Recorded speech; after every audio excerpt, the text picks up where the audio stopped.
విదేశీ పర్యటనలో సీఎం చంద్రబాబు బిజీగా ఉన్నారు. జ్యూరిచ్ విమానాశ్రయం నుంచి హిల్టన్ హోటల్ కు చేరుకున్నారు CM Chandrababu. Indian ambassador Mridul Kumar తో భేటీ అయ్యారు. అలాగే పలువురు పారిశ్రామికవేత్తలతోనూ సమావేశమయ్యారు. ఏపీలో పెట్టుబడులు పెట్టాలని కోరారు. తెలుగు కమ్యూనిటీ ఆధ్వర్యంలో మీట్ అండ్ గ్రీట్ కార్యక్రమానికి హాజరు కానున్నారు సీఎం చంద్రబాబు. ఈ కార్యక్రమం తర్వాత దావోస్ కు వెళ్లనున్నారు CM.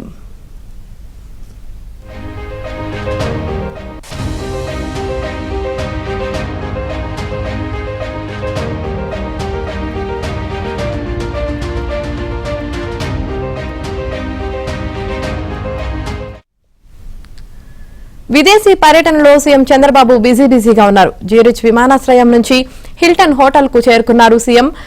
Indian ambassador Mridul Kumar తో భేటీ అయ్యారు. అలాగే పలువురు పారిశ్రామికవేత్తలతోనూ సమావేశమయ్యారు. ఏపీలో పెట్టుబడులు పెట్టాలని కోరారు. తెలుగు కమ్యూనిటీ ఆధ్వర్యంలో మీట్ అండ్ గ్రీట్ కార్యక్రమానికి హాజరు కానున్నారు సీఎం చంద్రబాబు. ఈ కార్యక్రమం తర్వాత దావోస్ కు వెళ్లనున్నారు సీఎం చంద్రబాబు.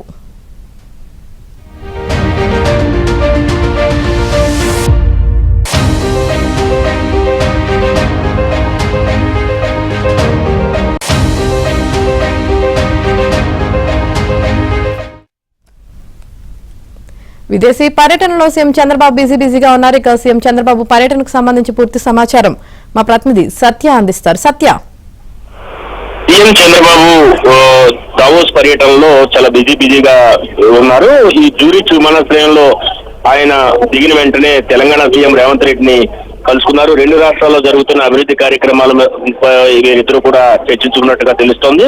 అనంతరం ఆయన అక్కడి నుండి జ్యూరిచ్ విమానాశ్రయం నుంచి హిల్టన్ హోటల్ కు చేరుకున్నారు. ఈ రోజు హిల్టన్ హోటల్లో ఇండియన్ అంబాసిడర్ మృదుల్ కుమార్ తో ముఖ్యమంత్రి భేటీ అయ్యారు. అనంతరం పలువురు పారిశ్రామికవేత్తలతో కూడా ముఖ్యమంత్రి బృందం సమావేశాలు నిర్వహించింది.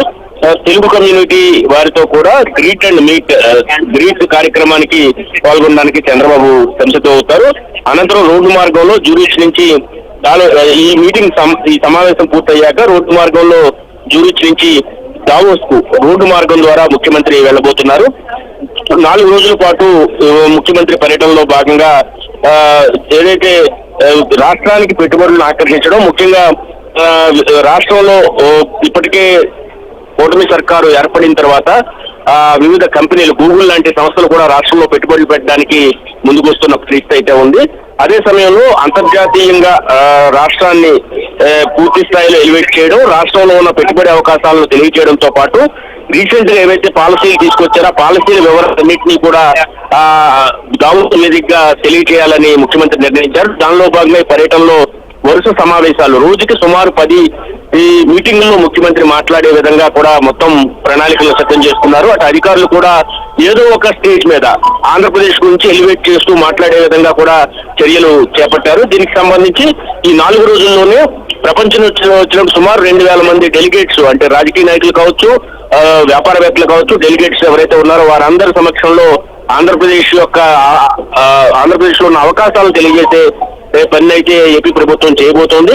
ముఖ్యమంత్రి తొలి రోజు పర్యటన కూడా బిజీగా అయితే కొనసాగుతున్న పరిస్థితి అయితే ఉంది. Right, thank you Satya.